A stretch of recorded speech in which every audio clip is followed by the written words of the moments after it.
Fermez les yeux un instant.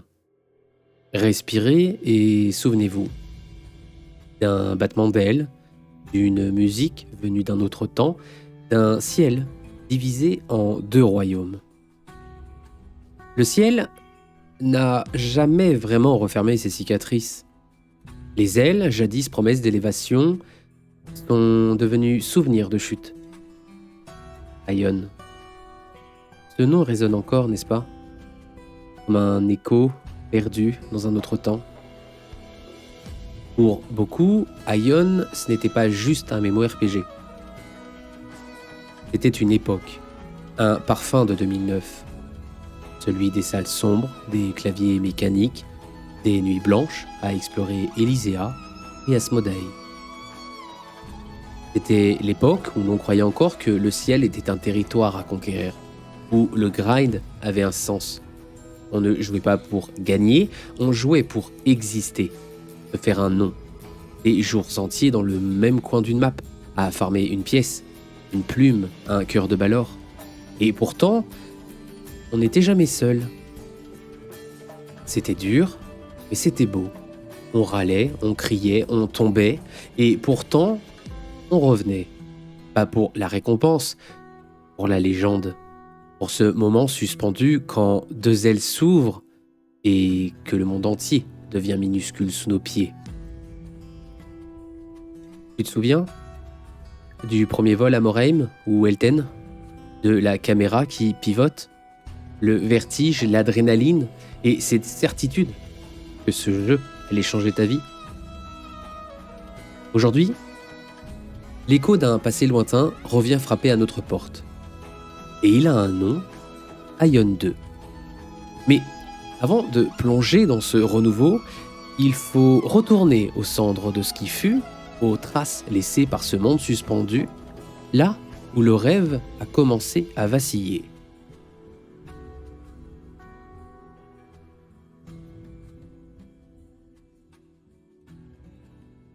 Nous sommes en 2009. Le monde du MMORPG est en pleine effervescence. World of Warcraft domine. Et dans l'ombre, un nouveau colosse s'éveille. Son nom, Aion, The Tower of Eternity. Développé par NCSoft, Aion nous propulse dans Atria, un monde déchiré où deux races, les Élyséens et les Asmodiens, s'affrontent depuis une guerre divine. Mais surtout, il propose quelque chose d'unique. Le vol. Pas un simple gimmick, pas une monture fantaisiste, mais vraiment voler. Deux ailes, un battement et soudain l'apesanteur. Un véritable mode de combat aérien, un monde pensé en verticalité. Le ciel était à toi et même le sol pouvait trahir. Tu pouvais tomber d'une créature ou d'un joueur, pris par surprise, par trahison ou même par audace. Aion, c'est aussi une direction artistique somptueuse. Des armures ornées comme des pièces de musée, une BO signée Yang Beng-hin qui transcende l'écran. C'est l'époque des abysses, des sièges de forteresse, des alliances politiques entre guildes. C'est la magie d'un MMORPG à l'ancienne. Mais un rêve aussi grand a un prix. Le rêve a commencé à vaciller. Le grind s'éternisait, le rythme se figeait, on avançait mais sans joie. On s'accrochait à l'effort plus qu'à l'évasion. Le déséquilibre entre factions, la toxicité à haut niveau, puis le poison. Le pay to win, la RNG incontrôlable, des cheaters omniprésents.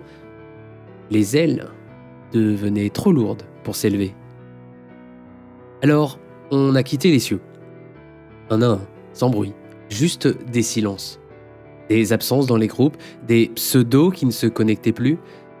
Les capitales se sont vidées, les guildes sont devenues des coquilles. Il ne restait plus que les ruines d'un monde qui avait cru voler, mais qu'on avait laissé tomber. Et pourtant, au milieu de cette déception grandissante, NCSoft avait partagé une lueur d'espoir, une promesse qui allait devenir une légende et une blessure.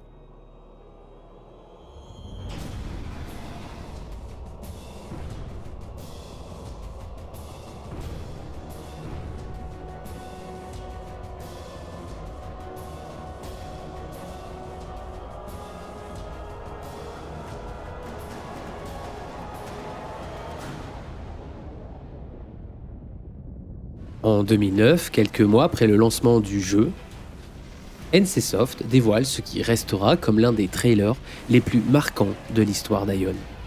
Une vision, une promesse, un rêve éveillé, son nom, Ion Vision. Ce n'était pas un patch, ce n'était pas une extension même.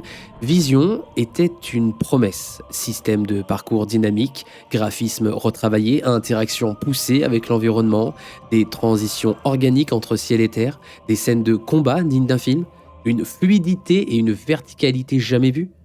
Pour des millions de joueurs, Ion Vision représentait l'évolution naturelle du jeu, son avenir. Mais l'avenir ne viendra jamais.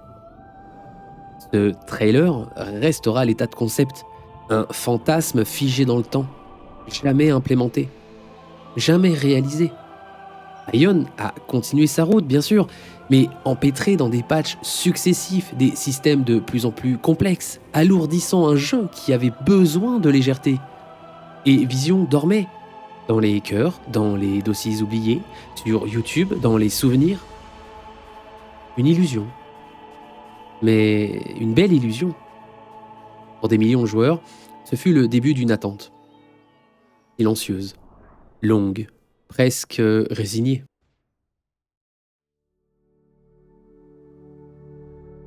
Les années ont passé, les serveurs se sont vidés, les ailes ont pris la rouille, et puis en 2017, une étincelle. NCSoft annonce officiellement Ion Tempest.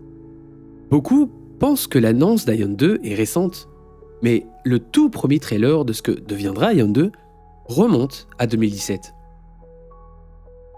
Mais pas comme on l'attendait, pas comme on l'espérait même. Le jeu, il est prévu, oui, mais uniquement sur mobile. C'est un choc, une incompréhension.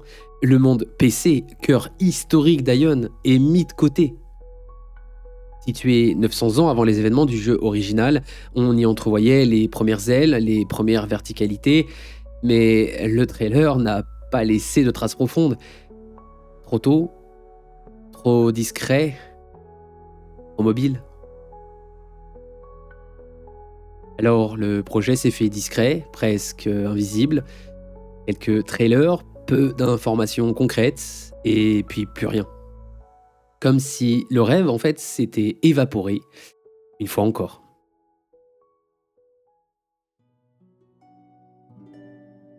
Et soudain, en 2025, tout change. Une rumeur, puis une annonce officielle. Ion revient, mais cette fois sur PC, mais aussi sur mobile. Son nom ? Ion 2. Un frisson traverse la communauté, un murmure parcourt tous les forums. Et quand les premières images paraissent, le choc est immédiat. Les anciens reconnaissent les plans, les visages, les angles. Ce n'est pas qu'un nouveau jeu, c'est Ion Vision, revenu d'entre les limbes. Le style graphique, les mécaniques dynamiques, le monde ouvert, vertical, tout y est. Les batailles aériennes, les transitions organiques, la fluidité, la beauté, ce qu'on pensait perdu renaît, comme un souvenir qu'on croyait oublié, et qui refait surface, intact. Mais 15 ans plus tard.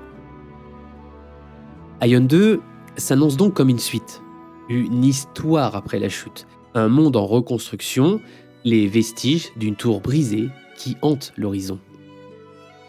Ion 2 n'est pas un simple reboot, c'est une continuation, mais plus encore, c'est une résurrection. Le pont entre le rêve et le réel, entre le passé et ce qu'aurait dû être Ion et Ion Vision. Alors on attend. 15 ans après la sortie du premier jeu Ion, les forums se remplissent, les yeux se tournent vers la Corée, et en juin 2025, la porte s'en trouve. Un premier test réservé à quelques chanceux. Ce qu'ils découvrent, ce n'est pas un simple patch, pas un reboot paresseux, c'est un monde entièrement repensé. Propulsé par l'UE5, Atria vient de renaître. Et cette fois-ci, le ciel est ouvert dès le premier souffle. On ne rêve plus de voler, on vole. Dès le niveau 1, les ailes s'ouvrent et le monde s'étend dans toutes les directions. Le sol, le ciel, les abysses, tout est lié. Chaque combat, chaque fuite, chaque embuscade peut devenir une bataille aérienne. Les donjons, eux, sont plus nombreux et vivants, chorégraphiés comme des ballets. Les boss ne sont plus de simples sacs à PV, ils bougent, frappent en rythme, obligeant les joueurs à danser avec eux. Encaisser ne suffit plus, il faudra esquiver. La Sainte Trinité est aussi de retour, tank, heal, DPS, mais avec une fluidité qui rappellera Terra. Même le PVP sauvage a changé. Fini de camper l'entrée de donjon. Le danger est concentré là où il doit être. D'abord, dans les abysses, limité à 7 heures par semaine, avec une durée extensible grâce à certaines activités. Puis, dans les failles, afin de chasser la faction adverse sur leur propre territoire. Et la boutique dans tout ça? Eh bien oui, elle est là. Monture, skin, quelques objets pratiques, mais rassurez-vous, les pierres de résurrection sont seulement utilisables en PvE. Le jeu t'encourage à te relever, pas à payer pour rester debout. Le message est clair, la monétisation ne doit plus briser l'expérience. Mais derrière chaque annonce, une question reste suspendue. Est-ce que NCSoft a vraiment compris la leçon? Ou est-ce juste un mirage de plus, une vision modernisée?